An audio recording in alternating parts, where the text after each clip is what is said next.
کۆماری ئیسلامی و پەرەسەندنی ناڕزایەتیەکانی خەڵک.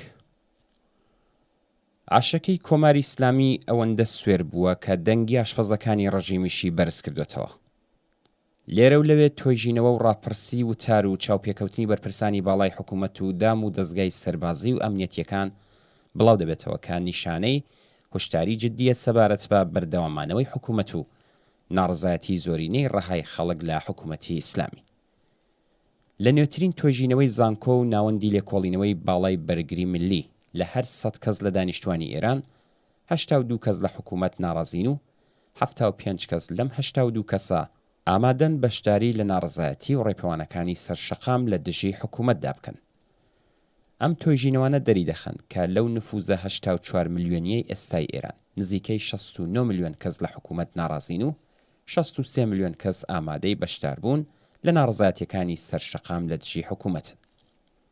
حکوومەتی ئیسلامی لە پرۆپاگەندەکانی خۆیدا باس لە پشتیوانی و لایەنگری بەشێکی زۆری خەڵک لە ڕژیمی ئیسلامی دەکەن، بەڵام لە راپۆرتە زانیاریەکان بۆ بەرپرسانی ڕژیم و تەنانەت لە ڕاگەیاندنەکانیشیدا بە ئاشکرا دان بە بچووک بوونەوە و بەرتەسکبوونەوەی پێگەی کۆمەڵایەتی حکوومەت لە ناو خەڵکدا و هەروەها بە دژایەتی پتر لە 4 کەس لە هەر 5 کەس لە دانیشتوانی ئێران دەکەن.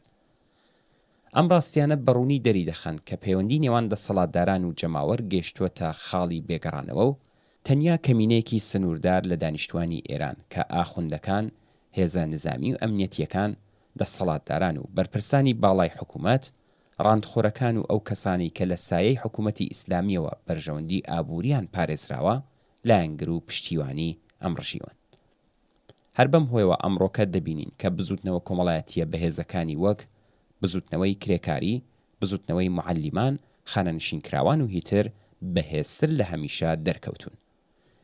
داخوازیەکانی چینی کرێکار و توێژی ناڕازی بەهۆی هەڵسوکەوتی ڕژیمەوە سیاسی دەبنەوە و سەر تاپای ڕژیم دەبەنە ژێر پرسیار. باری خراپی ئابووری، گەندەڵی ماڵی و حکوومەتی، ئاستی نزمی خزمەتگوزاری کۆمەڵایەتی، بێکاری، لێڵبوونی ئاسۆی ژیانی لاوان، هەژاری لە ڕاددەبەدەر و کۆچکردن بۆ دەرەوەی وڵات لە هەموو شوێنێک مەبەستی سەرەکی قەیران و داخوازیەکانی جەماوەری ناڕازی پێکدێنن. چین و توێژەکانی بەشدار لەم ئاخێزانەدا بە زۆری بریتین لە بێبەشترین بەشی کۆمەلگا، بێکاران، کرێکاران، معەلیمان، پەرستاران، موچەخۆرانی کەمداهات و خەڵکی پەراوێزی شارەکان. ڕەنگە دەگمەن وڵاتێک لە جیهاندا بوونی هەبێت کە بەشێکی ئاوابەرین لە دانیشتوانەکەی لە دەسەڵات ناڕازی بن و خوازیاری گۆڕینی نظام و ڕووخاندنی حکوومەتەکان بن. بەڵام پرسیار ئەوەیە کە بەم ئاست و قەبارەیە لە ناڕزایەتی و ئەو قەیرانانەی کە بەرۆکی ڕژیمی گرتووە بۆچی هەتا ئێستاکەش کۆماری ئیسلامی هەروە لە دەسەڵاتدایە؟ سەرەکیترین هۆکارەکان بریتین لە یەکەم سەرکوت و توندوتیژی بێسنوور. هەرچەند خەڵک قۆناغی ترس و تۆقینی لە ڕژیمیان تێپەڕاندووە، بەڵام بە هەر ڕادەیەکیش ورەی جەماوەر لەسەرەوە بێت، پوچەڵکردنەوەی سەرکوت و توندوتیژی ڕێکخراوی دوژمن تەنیا بەهێزی ڕێکخراوی کۆمەڵانی خەڵک ممکن دەبێت و کردداری زۆر و سەرکوتگەرانە لە هۆکارە سەرەکیەکانی مانەوەی ڕژیمە. دووهەم تواناییەکانی ڕژیم بۆ خۆگونجاندن لەگەڵ هەلومەرجەکان. کۆماری ئیسلامی سەرەڕای ئەوەی کە وا نیشان دەدا کە بە باوەڕە ئیدیۆلۆژیک و سیاسەتە ئیستراتیژیەکانی خۆی پابەندە، بەڵام لە کردەوەدا زۆر یەک لەوانی خستۆتە لاوە و پاشەکشە و سازشی قارەمانانە بۆتە بەشێک لە ئیستراتیژی مانەوەی ڕژیم.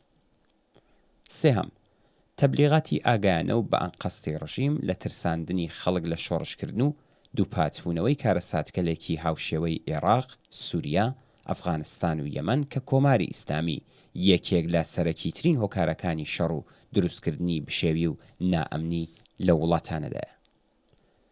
چوارم پرش و بڵاوی ئۆپۆزیسیۆن و نەبوونی ئالتەرناتیڤێکی کە متمانەی کۆمەڵانی خەڵکی لە پشت بێت.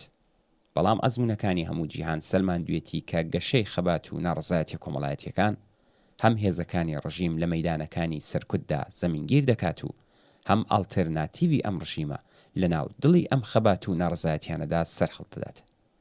هیچ حکوومەتێکی جیهان لە درێژماوەدا تەنیا بە پشتبەستن بە ئامرازەکانی سەرکوت نەیتوانیوە لە دەسەڵاتدا بمێنێتەوە و بێگومان ڕژیمی ئیسلامیش درەنگ یاز و بەخواست و خەباتی ملیۆنی کۆمەڵانی خەڵکی کرێکار و زەحمەتکێش و بێبەش و ستەمدیت و بەزبڵدانی مێژوو دەست پێدرێت.